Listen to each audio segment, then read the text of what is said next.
जय हिंद dear student. Physics time के यूट्यूब चैनल पर आप सबका स्वागत है। हम लोग फिजिक्स पोर्शन कर रहे हैं क्लास 10th का लाइट से रिलेटेड, और इसमें जो हम लोग टॉपिक कवर करने वाले हैं, इससे पहले इस टॉपिक से रिलेटेड एक लेक्चर हो चुका है और इस टॉपिक का नाम है total internal reflection in a prism. और इसमें हमने इसका फर्स्ट पॉइंट कर लिया है। और जो फर्स्ट पॉइंट क्या था, वो था टोटल रिफ्लेक्टिंग प्रिज्म का, या फिर उसी को हम राइट एंगल्ड आइसोसेलेस प्रिज्म कहते हैं, जिसके हमने 3 पोर्शन देखे थे। फर्स्ट था कि जब कभी भी किसी ऑब्जेक्ट को 90 डिग्री से हमें डाइवेट कराना था, और दूसरा था कि जब किसी ऑब्जेक्ट को हमें 180 डिग्री डाइवेट कराना था, और तीसरा था कि जब हम ऑब्जेक्ट के इमेज को डाइवेट नहीं करा रहे हैं, बल्कि हम इरेक्ट को इन्वर्टेड और इन्वर्टेड को इरेक्ट कर रहे हैं, तब के लिए था। तो फर्स्ट वाले केस में हमने तीन कंडीशन देखी थी। अब सेकंड केस देखते हैं, जिसका नाम है total internal reflecting through a prism where each angle is 60 degree, या इक्विलैटरल प्रिज्म कहेंगे। तो अब हम एक इक्विलैटरल प्रिज्म बना लेते हैं, और इक्विलैटरल प्रिज्म का मतलब ये हुआ कि उसका हर एक एंगल कितना डिग्री का है, 60 डिग्री का है। और हर एक एंगल अगर इसका 60 डिग्री का है तो ये प्रिज्म कुछ इस तरीके से देखने में लगेगा, हर एक एंगल इसका 60 डिग्री बना लो। ये 60 डिग्री हमने बना लिया, ठीक है। अब अगर हम देखें कि ये वाला जो सरफेस है, ये वाला सरफेस अगर हम ए बी मान लेते हैं कि फर्स्ट रिफ्लेक्टिंग सरफेस है, ये फर्स्ट रिफ्रैक्टिंग सरफेस है, रिफ्लेक्टिंग नहीं, रिफ्रैक्टिंग सरफेस है। और ये इस सरफेस का सपोज कर लो ये मिडिल पार्ट है, तो ये हमारा अपर रिफ्रैक्टिंग सरफेस हो गया, और ये हमारा लोअर रिफ्रैक्टिंग सरफेस होगा। और अगर हम अपर रिफ्रैक्टिंग सरफेस पर अगर एक लाइट को इंसिडेंट करवाते हैं, एक लाइट को क्या करते हैं, इंसिडेंट करवाते हैं अपर रिफ्लेक्टिंग सरफेस पर, एक लाइट को हमने इंसिडेंट करवाया। अगर ये लाइट इंसिडेंट हुई तो ये लाइट क्या हो जाएगी, ये इंसिडेंट लाइट है, इसका नाम भी लिख देते हैं हम लोग, इंसिडेंट लाइट है, ये इंसिडेंट लाइट है। और यहाँ पर आई की वैल्यू 0 है, नॉर्मल फॉल हुआ है तो आर की वैल्यू भी 0 होगी। और अगर आर की वैल्यू 0 हुई, आई की वैल्यू 0 हुई, तो ये लाइट रिफ्रैक्ट तो होगी, ऐसे सीधे इस वाले सरफेस पर आ जाएगी। और जब इस वाले सरफेस पर आ जाएगी, ये इस वाले सरफेस पर आ जाएगी, तो यहाँ एक नॉर्मल ड्रॉ कर लेते हैं, यहाँ नॉर्मल ड्रॉ कर लेते हैं। ये 60 डिग्री है, और ये बताओ कितना डिग्री है, ये 90 डिग्री है, ये 90 डिग्री है, ये 90 डिग्री है। और अगर ये 90 डिग्री है, ये 60 डिग्री है, तो 9 6 15, और ये कितना हो गया, 30 डिग्री हो गया। ये 30 डिग्री हो गया, तो ये कितना हो गया, ये 60 डिग्री हो जाएगा, क्योंकि ये तो नॉर्मल है ना, ए सी पर ये नॉर्मल है, ये नॉर्मल है। और नॉर्मल अगर ये 90 डिग्री पर है, तो ये भी तो 90 डिग्री पर होगा, ये भी तो 90 डिग्री पर होगा। तो ये 30 है, तो ये कितना हो जाएगा, ये 60 हो जाएगा। और अगर ये 60 हो गया, तो ये लाइट को रिफ्लेक्ट करेगा। क्यों रिफ्लेक्ट करेगा, कि आई की वैल्यू 60 डिग्री है। और एंगल जो ये जो ग्लास का प्रिज्म है, ये जो ग्लास का प्रिज्म है, ग्लास के प्रिज्म के लिए क्रिटिकल एंगल 42 होता है एयर ग्लास पेयर के लिए। अब आई की वैल्यू ग्रेटर हो गया सी से, यानी 60 डिग्री ग्रेटर हो गया 42 डिग्री से। और अगर ये ग्रेटर हो गया, तो ये लाइट क्या हो जाएगी, ऐसे रिफ्लेक्ट होगी, ऐसे क्या होगी, रिफ्लेक्ट होगी, ऐसे ये लाइट रिफ्लेक्ट होगी। क्यों रिफ्लेक्ट होगी ऐसे, इसके पीछे भी लॉजिक देख लो आप। ये 60 है तो ये 60 होगा। क्यों 60 होगा, क्योंकि यहाँ पर लॉ ऑफ रिफ्लेक्शन लग रहा है। लॉ ऑफ रिफ्लेक्शन होता है angle I is equal to angle R. अगर आई की वैल्यू 60 है तो आर की वैल्यू भी 60 होगी, आर की वैल्यू भी 60 होगी, तो ये 60 है। और ये कितना है, ये 30 है, ये 60 है, तो ये कितना हो जाएगा, ये 90 हो जाएगा। तो ये नॉर्मल इंसिडेंट होगा, क्या होगा, ये नॉर्मल इंसिडेंट होगा। और लाइट इस तरीके से ऐसे आ जाएगी, लाइट इसी तरीके से ऐसे आ जाएगी, ये लाइट इस तरीके से ऐसे आ गई। ये हमने जो केस देखा, ये तो अपर हाफ पार्ट के लिए देखा, जो कि रिफ्रैक्टिंग सरफेस ए बी का है। अगर इसी तरीके से हम देखें लोअर हाफ पार्ट के लिए, लोअर हाफ पार्ट के लिए, तो लोअर हाफ पार्ट के लिए अगर angle of incidence I equal to 0 ही रखें, आई इक्वल टू 0 ही रखें और ऐसे लाइट हमारी इंसिडेंट हो। आई की वैल्यू अभी भी 0 है, नॉर्मल इंसिडेंट करवाया है, और ये हमारा ये एक मिनट, ये हमारा नॉर्मल है, ये हमारा नॉर्मल है। तो हम देखेंगे कि ये लाइट कुछ इस तरीके से ऐसे आके ऐसे जा रही है। क्यों ऐसे जा रही है, इसके पीछे भी आप ज़रा देखो ध्यान से कि ऐसे क्यों जा रही है। देखो कैसे जा रही है कि ये 60 डिग्री है तो ये 90 डिग्री हो जाएगा, ये 90 है तो ये 30 हो जाएगा, ये 30 है तो ये 60 हो जाएगा, और ये कितना हो जाएगा, ये भी 60 हो जाएगा, क्योंकि लॉ ऑफ रिफ्लेक्शन को ओबे करेगा। लॉ ऑफ रिफ्लेक्शन को ओबे करने का मतलब angle I is equal to angle R, और ये वैल्यू 60 के इक्वल हो जाएगा। तो अब आप ज़रा ध्यान से देखो, ये वाला केस आप ध्यान से देखो। ये लाइट लोअर हाफ के लिए है, ये लाइट लोअर हाफ के लिए है, और ये जाएगा ऐसे, ये 60 है तो ये कितना हो जाएगा, ये 30 हो जाएगा, कितना हो जाएगा, ये 30 हो जाएगा। और ये लाइट आपकी कुछ इस तरीके से ऐसे चली जाएगी मान लो। तो ये देखो आप, ये 30 है, ये 60 है, तो ये 90 पर हो जाएगा, ये 90 पर हो जाएगा, और ऐसे सीधा चली जाएगी ये लाइट, ऐसे सीधा चली जाएगी। आप ज़रा गौर करेंगे कुछ बातों पर तो समझ में आएगा, अदरवाइज़ फिर नहीं समझ में आएगा। देखो मैं बताता हूँ कि क्या गौर करने वाली बात है, क्या गौर करने वाली बात है, ये देख लो आप, एक मिनट, चलो देखते हैं क्या गौर करने वाली बात है। देखो क्या गौर करने वाली बात है, एक साथ ये वाली लाइट भी आई और ये वाली भी लाइट आई, दोनों, जिसको मैं येलो कलर से बना रहा हूँ, एक साथ अपर हाफ पर ये वाली लाइट आ रही है और लोअर हाफ पर ये वाली लाइट आ रही है, और दोनों की इंटेंसिटी से हमें दोनों लाइटें एक साथ पड़ती हैं। लेकिन अपर हाफ की वजह से लाइट का डायरेक्शन देखो डाउनवर्ड डायरेक्शन में है, और लोअर हाफ की वजह से लाइट का डायरेक्शन देखो ऊपर की ओर है। सोचो किसी प्रिज्म पर इस तरीके से अगर लाइट ऐसे एक साथ पड़ रही हो, और अपर हाफ की लाइट का डायरेक्शन इस साइड में हो, और लोअर हाफ का डायरेक्शन लाइट का रिफ्रैक्शन के बाद इस साइड में हो, कितना बढ़िया वंडरफुल पैटर्न लगेगा। यानी कि direction of the light after the refraction देखो चेंज हो गया है, और चेंज होने की वजह से इनका देख रहे हो कि कुछ अलग ही पैटर्न नज़र आ रहा है, बहुत वंडरिंग नज़र आ रहा है। और इस वाली लाइट को क्या नाम देते हैं ये आपको पता होना चाहिए, इमर्जेंट रे बोलते हैं इसको। क्या बोलते हैं इसको, इमर्जेंट रे बोलते हैं, इसको भी इमर्जेंट रे बोलते हैं, इमर्जेंट रे बोलते हैं। तो आप देखो कि एक मतलब ठीक टाइम पर दोनों लाइटें सेम ऐसे आ रही हैं, दोनों लाइटें, लेकिन अपर हाफ की वजह से लाइट इस साइड इधर आ रही है, लोअर हाफ की वजह से लाइट ऐसे जा रही है। सोचो किसी एक प्रिज्म में एक लाइट इधर आ रही हो और ऐसे जा रही हो, सेम लाइट सेम इंसिडेंस पर, यानी आई की वैल्यू 0 पर, तो कितना वंडरफुल पैटर्न बनता होगा, बड़ा अजीब सा ना। तो ये सारा केसेस हो सकता है इसमें। हम यहाँ पर total internal reflection in a prism में जो केस सॉल्व कर रहे हैं वो केस का नाम है कि इक्विलैटरल प्रिज्म। इक्विलैटरल प्रिज्म हमने देख लिया है।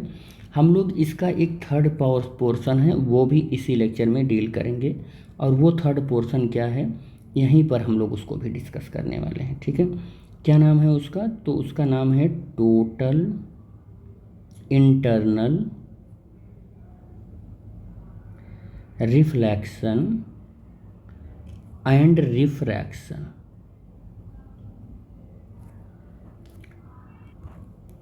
Of light through a 30 degree 90 degree and 60 degree prism. ये हमको थर्ड केस मिला हुआ था। या हम इसी को क्या बोलते हैं, इसी को बोलते हैं राइट एंगल्ड प्रिज्म बोलते हैं, राइट एंगल्ड प्रिज्म बोलते हैं इसको। ठीक है, क्या बोलते हैं इसको, राइट एंगल्ड प्रिज्म बोलते हैं। ठीक है, और इससे पहले वाले केस में हम टोटल रिफ्लेक्टिंग प्रिज्म बोलते थे उसको, या राइट एंगल्ड आइसोसेलेस प्रिज्म बोलते थे। ठीक है, तो ये केस भी आप याद रखना। ठीक, तो इस केस के लिए हम क्या करते हैं, पहले तो राइट एंगल्ड प्रिज्म बना लेते हैं। तो राइट एंगल्ड प्रिज्म के लिए देखो, राइट एंगल्ड प्रिज्म बनाते हैं पहले। ठीक है, तो आ जाओ राइट एंगल्ड प्रिज्म पर।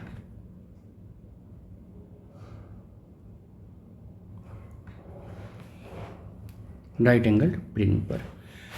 तो राइट एंगल्ड प्रिज्म कैसे बनेगा, चलो देखते हैं, ट्राई करते हैं थोड़ा सा, और इसको नीचे बनाते हैं।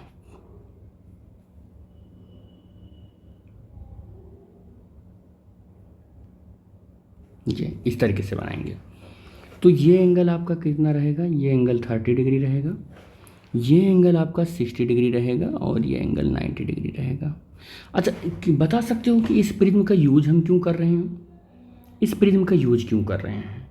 तो दिस प्रिज्म यूज ऐसे हम लिख ही देते हैं, this prism can be used to deviate a light को कैसे क्या करना है, डेविएट करना है। कितना डेविएट करना है, लाइट रे through an angle less than 60 degree. याद रखना है, ये याद रखना। और किसके थ्रू करना है, by the TIR, total internal reflection के थ्रू करना है। याद रखना, जब किसी ऑब्जेक्ट को हमें डेविएट करना है लगभग 60 डिग्री से कम, लगभग 60 डिग्री से कम, ठीक है, क्या करें, 60 डिग्री से कम, यानी कि ये एंगल मोर देन 30 डिग्री है, ये थीटा जो है वो मोर देन 30 डिग्री है, more than 30 degree, more than 30 degree हो, तो हम ये देखेंगे कि जो डेविएशन हुआ ये 60 डिग्री या 60 डिग्री से कम, या 60 डिग्री से क्या हो, थीटा क्या हो, कम हो, 60 डिग्री से थीटा क्या हो, कम हो, थीटा कम हो, ठीक है। तो हम ये देख लेते हैं कि ये जो केस है वो क्या है, ये देखते हैं ज़रा। आपको आई होप समझ में आ रहा होगा, नहीं समझ में आ रहा होगा तो आप बोलें, या वीडियो को कई बार देखें, पॉज कर कर देखें, तो आपको समझ में आ जाएगा कि मैं क्या कह रहा हूँ। देखो, मैं फिर से बता देता हूँ कि कोई ऐसा प्रिज्म हम यूज करें जो किसी ऑब्जेक्ट को लगभग 60 डिग्री से कम का डेविएशन दे दे, किसी ऑब्जेक्ट की इमेज को 60 डिग्री से कम का डेविएशन दे दे TIR के फिनोमेना को यूज करके, ठीक है। तो वही फिनोमेना यूज करके हम लोग देखते हैं ज़रा कि क्या होता है यहाँ पर। तो ये है हमारा A, ये है B, ये है C, और हम एक यहाँ पर क्या करते हैं, एक लाइट इंसिडेंट करवा लेते हैं, एक लाइट क्या करवा लेते हैं, इंसिडेंट करवा लेते हैं। ये लाइट हमने इंसिडेंट करवाया, ये लाइट इंसिडेंट करवाया। अच्छा, ये नॉर्मल फॉल हुआ है, ये नॉर्मल फॉल हुआ है, ये 60 डिग्री है, ये 90 डिग्री है, तो इसे आप ओबियसली बता दोगे तुरंत कि ये 30 डिग्री है। और अगर ये 30 डिग्री है और आपने यहाँ पर एक नॉर्मल ड्रॉ कर दिया, नॉर्मल ड्रॉ करते ही आपको तुरंत क्या मिल जाएगा, तुरंत क्या मिल जाएगा कि आपने इसको कैलकुलेट कर लिया, ये 60 डिग्री है। और जैसे ही आप इसको 60 डिग्री कैलकुलेट करोगे तो आप पाओगे कि एंगल ऑफ इंसिडेंस है, ये एंगल ऑफ इंसिडेंस है, और एंगल ऑफ इंसिडेंस हमारा 60 डिग्री है। और ग्लास और एयर के पेयर के लिए क्रिटिकल एंगल 42 डिग्री होता है। तो आप देखोगे कि आई हमारा ग्रेटर देन C है, यानी कि 60 डिग्री ग्रेटर देन 42 डिग्री है। तो यहाँ पर क्या पाओगे कि यहाँ पर TIR हो गया, टोटल इंटरनल रिफ्लेक्शन हो गया। इसका मतलब अगर एक रे हमारा P से यहाँ पर Q आया और नॉर्मल फॉल हुआ तो Q से हमारा क्या हो जाएगा, ये R, यहाँ पर R पॉइंट पर TIR होने वाला है, TIR होने वाला है। और TIR में क्या होता है, लॉ ऑफ रिफ्लेक्शन ओबे होता है, लॉ ऑफ रिफ्लेक्शन ओबे होता है। और लॉ ऑफ रिफ्लेक्शन में होता क्या है बेटे कि angle I is equal to angle R हो जाता है, angle I is equal to angle R हो जाता है, angle I is equal to angle R हो जाता है, रिफ्लेक्शन। और angle I is equal to angle R हो जाता है। अब एंगल I अगर 60 डिग्री है तो एंगल R भी 60 डिग्री हो जाएगा। और अगर एंगल R 60 डिग्री हुआ तो ये क्या करेगा, ये क्या करेगा, ऐसे रिफ्लेक्ट होगा, ये कुछ ऐसे रिफ्लेक्ट होगा, ऐसे रिफ्लेक्ट हो जाएगा। और ये कितना हो जाएगा, 60 डिग्री हो जाएगा। अब आप बताओ, ये 60 हुआ तो ये कितना हुआ, ये 30 डिग्री हो जाएगा। ये 30 हुआ और ये 30 हुआ तो ये कितना हो जाएगा जी, ये 120 डिग्री हो जाएगा। ये कितना हो जाएगा, 120 डिग्री हो जाएगा। और यहाँ पर आप एक नॉर्मल ड्रॉ करोगे, यहाँ पर एक नॉर्मल ड्रॉ करोगे, तो अगर ये 120 डिग्री हो गया, 120 डिग्री हो गया, ये 120 डिग्री हो गया, तो ये कितना हो जाएगा, ये बताओ आप कितना हो जाएगा। तो अच्छा एक बात और बता दूं आपको कि ये वाली जो पूरी की पूरी रे है ये 120 है, ये 120 है, और ये जो हमारा नॉर्मल है ये 90 पर है, ये किस पर है, 90 पर है, तो ये 30 डिग्री पर हो जाएगा। किस पर हो जाएगा, ये 30 डिग्री पर हो जाएगा। फिर से एक बार समझ लो, चाहे इस बात को फिर से एक बार समझ लो, आप अच्छे से समझ लो, आप अच्छे से समझ लो इसको, आप क्या मैं बताना चाह रहा हूँ। ये 120 डिग्री है, ये 120 डिग्री है, ये आपका नॉर्मल है, ये नॉर्मल है, तो नॉर्मल कितना होगा, ये नॉर्मल तो 90 डिग्री का होगा, तो ये कितने का हो जाएगा, ये 30 डिग्री का हो जाएगा। और अगर ये 30 डिग्री का हो गया, ये 30 डिग्री का हो गया, ये 30 डिग्री का हो गया, देखो ये 30 डिग्री का हो गया, तो लाइट यहाँ पर एंगल ऑफ इंसिडेंस कितना हो जाएगा, ये इस वाले फेस के लिए, ए बी फेस के लिए ये वैल्यू 30 हो गई, जो कि लेस देन क्रिटिकल एंगल है। और अगर ये लेस देन क्रिटिकल एंगल है तो लाइट रिफ्रैक्ट हो जाएगी, TIR नहीं होगा। और रिफ्रैक्ट होगी तो कैसे रिफ्रैक्ट होगी, denser medium to rare medium आ रही है, तो अबे फ्रॉम द नॉर्मल हो जाएगा, अबे फ्रॉम द नॉर्मल हो जाएगा। और यहाँ पर जो ये एंगल है, ये एंगल जो आई है वो लेस देन 60 डिग्री होगी। ये क्या होगी, लेस देन 60 डिग्री होगी, ये क्या होगी, लेस देन 60 डिग्री होगी, लेस देन, अरे यार गड़बड़ हो रहा है बार बार, ये लेस देन 60 डिग्री से ये कम होगा। यानी कि ये वाला एंगल क्या होगा, ये मोर देन 30 डिग्री होगा। ये एंगल को मैं अगर थीटा कह दूं तो theta is more than 30 degree होगा, ठीक है, क्योंकि ये थीटा हो गया ना, ये थीटा हो गया, तो यही तो बता रहा है कि ये वाला एंगल तो थीटा, ये देखो ये वाला एंगल 30 से अब ज़्यादा ही आएगा, ये वाला एंगल तो अब 30 से ज़्यादा ही आएगा, तो ये एंगल कितना आएगा, ये 60 से कम आएगा। इसका मतलब अगर ये रेड कलर में बना दूँ अब मैं कि ये एंगल अगर 30 से ज़्यादा आ गया तो ये एंगल तो 60 से कम ही आएगा, क्योंकि ये टोटल तो 90 डिग्री का है, टोटल तो 90 डिग्री का है। तो अब आपको समझ में आ गया होगा कि किसी ऑब्जेक्ट को हमको रिफ्लेक्ट कराना है, ऑब्जेक्ट को रिफ्लेक्ट कराना है, सॉरी किसी ऑब्जेक्ट की इमेज को डेविएट कराना है कितने से, 60 डिग्री से कम पर, कितने पर, 60 डिग्री से कम पर। तो यही वाला केस हम यूज करेंगे, क्या करेंगे, यही वाला केस यूज करेंगे। तो this case we will use in the sense of deviation less than 60 degree, 60 degree से कम के डेविएशन के सेंस में हम ये स्पेशल केस हम क्या करते हैं, यूज करते हैं, ठीक है बेटे। तो बस इस वीडियो में हम यहीं तक बात करेंगे, क्योंकि हमने total internal reflection in a prism में क्या किया था कि एक पोर्शन उसका कर लिया था, सेकंड पोर्शन इस वीडियो में हमने कवर किया, और थर्ड पोर्शन भी इसी वीडियो में हमने कवर किया। और हम नेक्स्ट वीडियो में मिलेंगे, और जो टॉपिक होगा उसका नाम है non occurrence of total internal reflection through a 30, 90 और 60 का प्रिज्म होगा, ठीक है, 30, 90 और 60 का प्रिज्म होगा, यानी कि ये वाला प्रिज्म होगा जिसको हम लोग क्या बोल रहे हैं, राइट एंगल्ड प्रिज्म बोल रहे हैं। यानी कि राइट एंगल्ड प्रिज्म में कुछ केसेस नहीं होते हैं, उसको हम देखने वाले हैं कि कौन कौन से केसेस राइट एंगल्ड प्रिज्म में नहीं होते हैं, ठीक है। तो thanks for watching the video, thank you बेटा।